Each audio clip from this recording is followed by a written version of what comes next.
네, 안녕하세요. 반갑습니다. 운전하는 곰돌이입니다. 오늘 여러분들에게 소개해드리고자 하는 영상은요, 약간 교통사고와의 주제는 조금 멀 수 있어요. 하지만 자동차에 관심이 많으신 분들이라고 하면 이 문제에 대해서 여러분들 우리가 심각하게 고민을 해봐야 될 때가 왔다 라는 생각이 들어서 이 영상을 제작하게 되었습니다.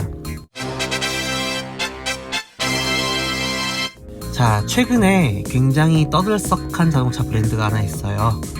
다들 아실 겁니다. BYD, 중국 회사죠. BYD 그룹에서 만든 아토3라든지 이런 전기차가 이제 대한민국에 진출을 하면서 가격적인 부분을 후려치면서 들어오기 시작했습니다. 자, 여기서 우리가 이런 생각을 해봐야 돼요. 일단은 크게 제가 오늘 설명드릴 두 가지는 일반인들 관점에서 예상할 수 있는 중국 차량의 내수시장 점유. 자, 그리고 두 번째로는 업계에 종사하시는 분들 중에서는 이미 많은 분들이 알고 계실 건데, 렌터카, 카쉐어링 이런 자동차 대여 관점에서의 지금 심각한 중국 자동차의 유입으로 인한 내수 자동차 시장의 큰 변화에 대해서 말씀을 드리고자 합니다. 자, 첫 번째로 일단 작은 주제에 먼저 시작을 할게요. 사실은 심각한 문제지만 이게 작을 정도로 상대적으로 뒤에 나올 얘기가 더 큰 문제입니다. 지금 중국에서 BYD라는 그룹에서 BYD 자동차를 대한민국에 전기차로 집어넣고 있죠. 이 차량의 스펙을 보게 되면 흡사 아이오닉 5와 테슬라 모델 Y 정도의 스펙을 보여주고 있어요. 물론 차량 재원은 코나 EV 정도의 세그먼트로 들어오게 됩니다. 아마 준중형 SUV 수준이에요, 지금 보니까. 자, 그런데 문제는 가격이에요. 테슬라 모델 Y에 비해서는 거의 한 3천만원 정도, 그리고 아이오닉에 비해서는 한 1,500에서 2천만원 정도가 가격이 저렴한 채로 들어와 버립니다. 이렇게 되면 생태계에 교란이 생기게 됩니다. 첫 번째, 그러니까 우리가 이런 생각을 할 거예요. 지금까지 그러면 동풍석콘 아니면 북기은상 얘네들도 한국 시장에 들어왔었는데, 가격으로 후려치고 들어왔는데 다 실패했잖아. 그럴 수 있어요. 그렇게 생각하실 수 있습니다. 자, 그런데 결국 소비자들이 경제가 어려우면 소비 심리 패턴이 바뀌거든요. 우리가 처음에 테무, 알리 들어왔을 때 어땠습니까? 이 서비스 과연 이용할까? 테무에서 물건 살까? 이베이 옥션에서 사고 말지 테무에서 살까? 자, 근데 똑같은 제품을 80%를 싸게 해줘 버린대요. 그러니까 넘어가는 거야. 이게 자연스러운 현상이거든요. 그러니까 경제가 어렵지 않고 풍족할 때는 사람들이 구매를 할 때 소비의 질을 따지게 되는데, 이제 경제가 어렵고 풍족하지 않을 때는, 그러니까 질보다는 소비자가 가격을 따라가게 되는 성향이 강하거든요. 이거는 근데 뭐 경제학적으로 당연한 얘기니까. 그런데 여기다가 더 큰 문제가 있습니다. 이제 두 번째로 말씀드린 2024년도 8월부터 사실은 이 모든 위험 요소가 발동하기 시작했어요. 자, 어떤 일이 있었냐면요, 2024년도 8월 달에 어피니티 그룹이라는 중국계 사모펀드에서 카리나 모빌리티 그룹이라는 투자 전문 회사를 하나 자회사로 설립을 합니다. 자, 그래서 2024년도 10월쯤에 SK 렌터카의 전량 100% 주식을 전부 인수를 했어요. 그러니까 즉 쉽게 얘기하면 SK 렌터카는 이제 중국계 사모펀드인 어피니티 그룹의 카리나 모빌리티라는 자회사 그 밑에 들어가는 종속회사로 손자회사 개념으로 중국화가 된 거예요. 그러니까 모든 권한이 이제 중국의 그 어피니티 그룹에 있습니다. 그런데 더 무서운 거는 2024년도 11월부터 12월 요 사이에 롯데 렌탈이 매각된다, 뭐 이런 설이 있었어요. 근데 롯데 렌탈은 대한민국 렌터카 시장 1위 점유율이거든요. 뭐 2위는 SK 렌터카하고, 대한민국의 렌터카 시장 점유율 1위를 하고 있는 롯데 렌탈이 54% 정도의 지분이 어피니티 그룹으로 팔려나가면서 경영권이 중국으로 넘어갔습니다. 이게 뭐가 심각한 문제냐면요, 대한민국 렌터카 업체의 1, 2위를 시장 점유를 하고 있는 회사들 두 개의 경영권이 모두 중국 회사로 들어갔다는 거예요. 근데 중국 회사들의 특징들이 있어요.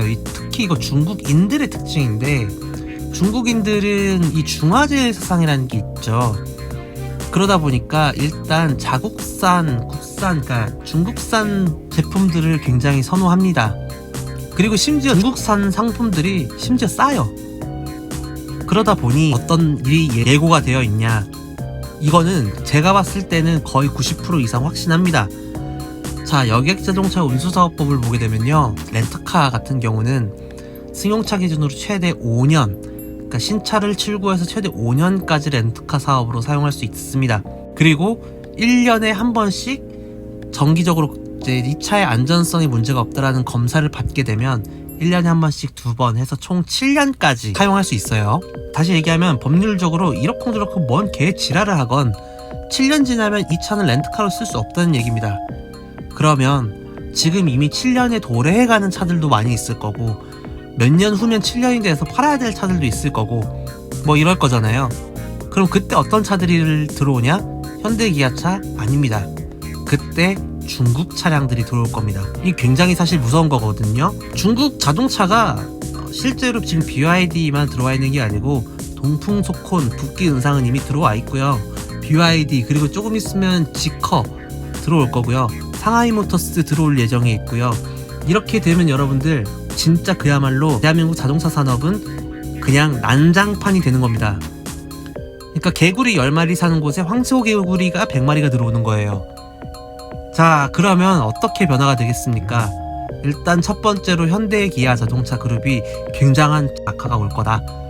그리고 현대 기아 자동차들이 어려워지기 시작하면서 당연하게도 일자리라든지 현대 기아차의 하청으로, 외주 하청 등으로 내려가 있는 이런 업체들이 경영난 같이 올 겁니다.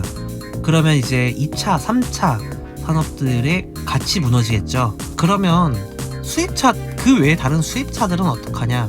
자, 테슬라 이미 저번에도 말씀드렸지만 이 보시다시피 테슬라 이미 자동차 쪽에 관심 없어요. 얘는 자동차 회사 아닙니다. IT 기업이에요. 자율주행 시스템 뭐 이런 거를 얘네가 메인으로 하는 회사지 자동차 회사 아닙니다. 자, 현대? 이미 현대자동차 우리 테슬라 뒤 따라가겠다. 우리 스페이스 X 하겠다.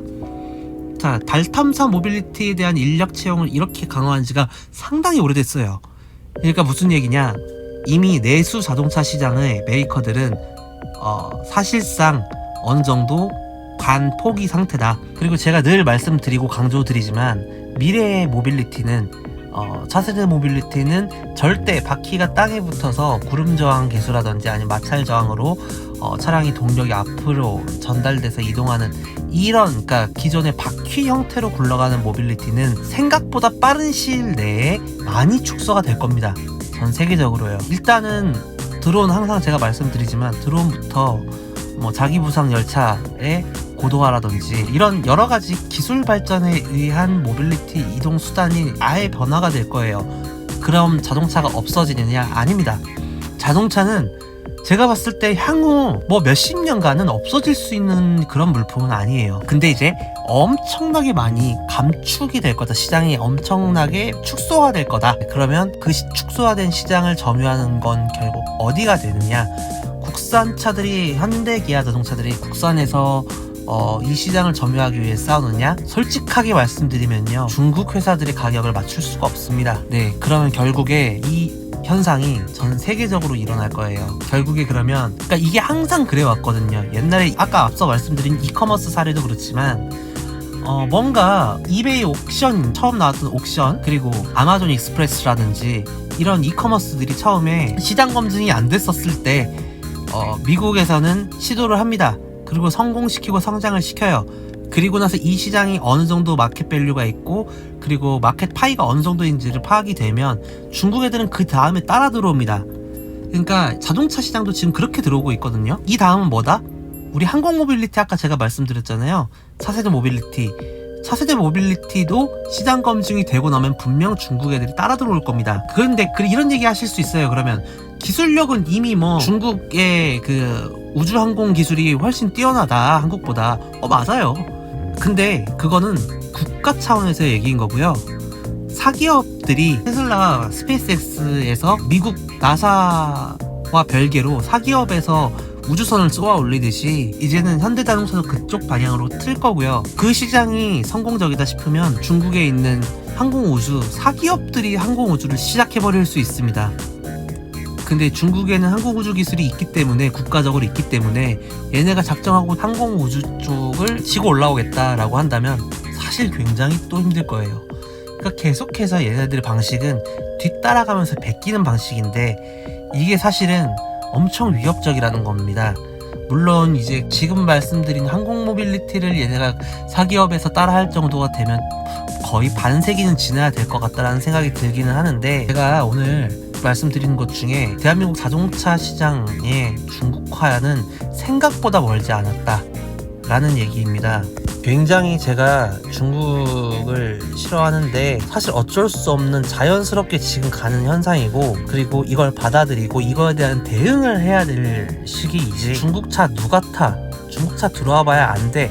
이런 얘기를 하고 있을 때가 아니라는 거예요. 강제적으로 중국차를 선택할 수밖에 없는, 중국차만 선택할 수밖에 없는 상황이 올 가능성이 상당히 높습니다. 그렇기 때문에 우리가 원천적으로 그런 상황들을 방지하려고 했으면 대한민국에서 정책적으로 자동차 생산을 개발하고 제조하는 이 중소기업들, 중견기업들을 밀어주는 정책을 애진작에 했었어야 되는데 그러지 못했죠. 파워프라자라든지 아니면 어울림 모터스라든지 이런 작은 중견 중소기업의 회사에서 롱런에서 좋은 경쟁을 만들어낼 수 있게끔 정부에서 어느 정책적인 지원이 있었어야 했는데, 사실상 그런 게 없었다 보니 이런 회사들이 완성차를 출시를 하지 못했어요. 물론 이제 어울림 모터스 같은 경우는 출시를 했지만 굉장히 높은 단가와 선택받을 수 없을 조건만 다 갖춘 상태로 나올 수밖에 없는 상황이 됐던 거죠.